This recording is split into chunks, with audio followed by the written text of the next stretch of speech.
Hey guys, Adrian here, Kid Guru, and I'm sitting here, as you can see. Don't mind the duffel bag in the background. That is the bag of money I am no longer getting from YouTube. No, okay, all jokes aside, I do want to talk about YouTube today, and not that I was ever getting bags of money, but um, I was sitting here talking with my good friend Duncan, mobile phone 2003 today, and we're still currently in a Skype call, but I'm gonna obviously shoot this video about YouTube and the changes YouTube has seen and gone through, and really what happened to YouTube. Coming from the perspective of an older YouTuber, a veteran, and I know I sound like an old guy or something, but I've been around YouTube since 7 years. When I was like around 11 and 12, that's when I first signed up. That's when I first started creating videos. And I know a lot of people off the bat are gonna say, "Oh, complaining about a free service, you might as well leave if you don't enjoy it." Blah blah blah. Hey, I completely agree. If you truly enjoy something and if you truly support it, you pay for it if you really do support features. I mean, otherwise, things like Google Reader, for example, that's why that thing fell through. But the thing is, with YouTube, like a free service, a community, it's made up by its users. And while yes, it is free, we're entitled, I think, as users to give our feedback, to rant, etc., because we make up this website. As much as YouTube, yeah, it is free and it's giving us a platform to share our thoughts and opinions, we are what gives YouTube a business model at all. There is nothing without the creators, so keep that in mind.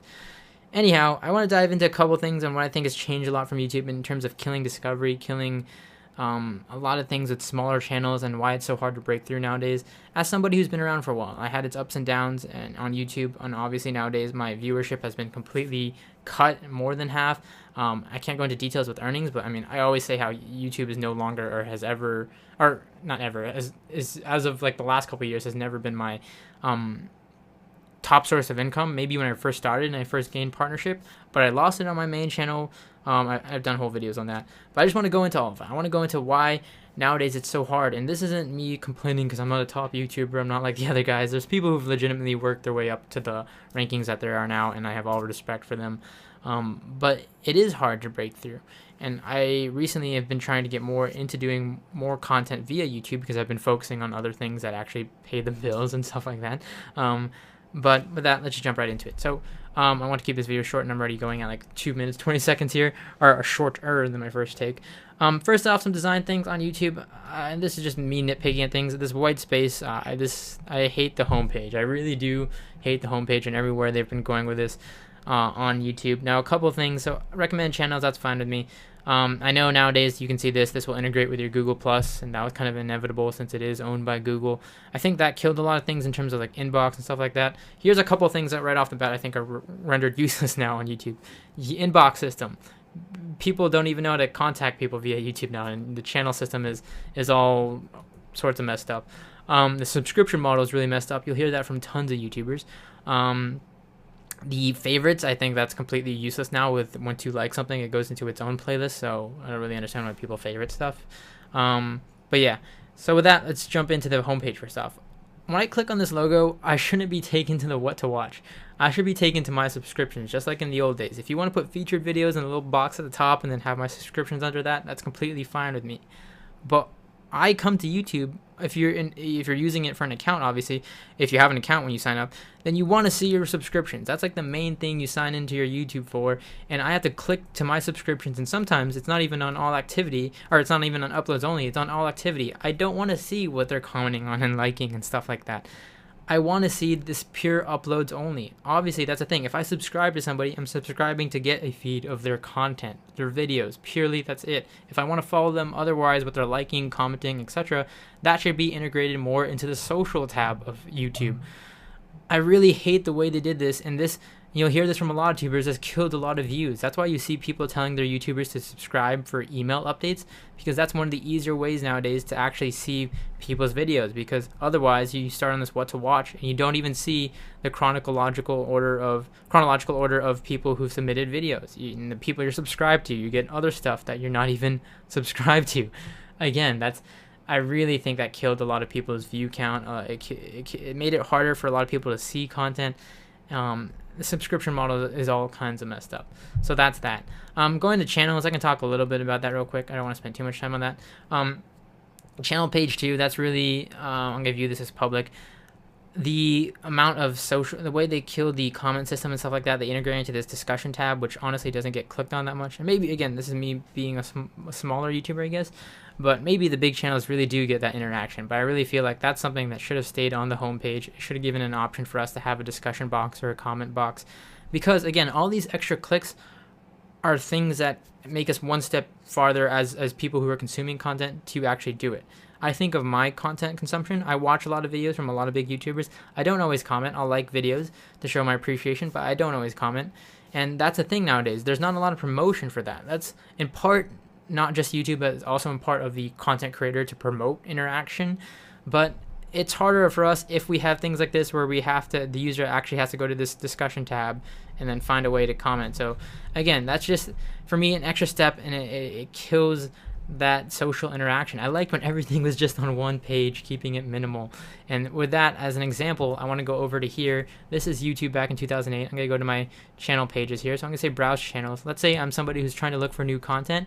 All the new content, when you go to browse channels, or the featured content obviously is primarily the big guys out there. Not to say they haven't worked their way up again, but for example, if I go into technology, it's all the big people out there. It's so hard now. You can't even filter this content down. I really don't like the way they did these big description boxes. Again, it's not as minimal. You have to keep on scrolling down. And these are primarily the big guys. You don't get to see the new YouTubers. You don't get to see people that's why it's so hard to come out nowadays. If you're somebody who has no background, no audience, if you just make a video introducing yourself, who's going to see you and how are they going to see you? There is no video tab. There's no easy way to browse. There's no browse button, really, just like there was in used to be when you see the latest content coming in. Versus 2008 YouTube, this is the Wayback Machine. So for example, if I was to go to YouTube's homepage back in 2008, this is December 2008. We're gonna let this load. You can see this was the promoted videos, feature videos, and if you were a subscriber, if you had an account, you saw your subscription videos right here. That's simple. You had video tab, channel tab, community tab. Again, really simple. If I want to see the top channels out there, I click channels. I clicked on the certain category, and this is a little messed up, obviously, because it's the Wayback Machine, the way it archived it. But science and technology, like the category I'm in now, and this is what you saw, these minimal little things. That's it. No big descriptions. It kept it simple. It kept it easy.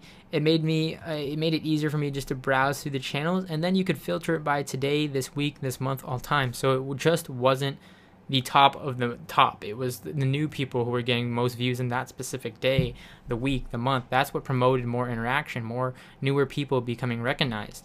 Furthermore, you were able to sort it out. It doesn't show it here, but there was an option so you can sort it out between here it is, most subscribed, most viewed. So it wasn't just most viewed, it was also most subscribed. It broke that category down, and it made it easier for newer people to be recognized. And the same with video. You can do that with videos. They made that simpler. They had those on 2 separate tabs. I mean, again, this made it so much easier for me to see content in a minimal sense. It just had to have the thumbnail, the title, the statistics. That's it. In contrast with something like this, which primarily is just the bigger guys out there. Again, I have nothing personally against them. It's just for the newer YouTubers, for the smaller guys out there, it is really hard nowadays to break out and to get recognized in that sort of way. Browsing content, discovering content is really things of the past in terms of just searching for content. Nowadays, it's relevancy. That's how you get views. If you're doing things that are relevant to your category. For example, iPhone 5S, iPhone 5C, very popular topics right now in tech because they're relevant, they're new.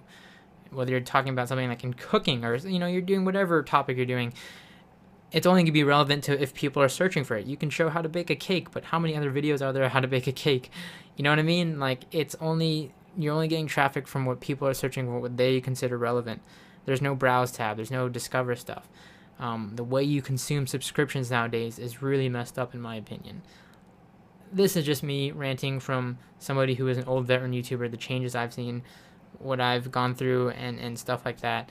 And not to say you can't come in now and totally dominate. That's totally still possible. But these are just some of the things I think are wrong with YouTube. And not to say that they do some good features here and there. Recently, they killed off video responses. I think that was a really stupid move because they replaced that with video links, which I think is just going to promote spam. I don't like the way it's going. I don't like where it's going. But nonetheless, as long as I still have an audience watching, I will keep on creating content. Anyways, guys, thanks for watching. Love to hear your feedback. Comment system below. That's still normal, thankfully. Yeah, I will catch you all in the next video.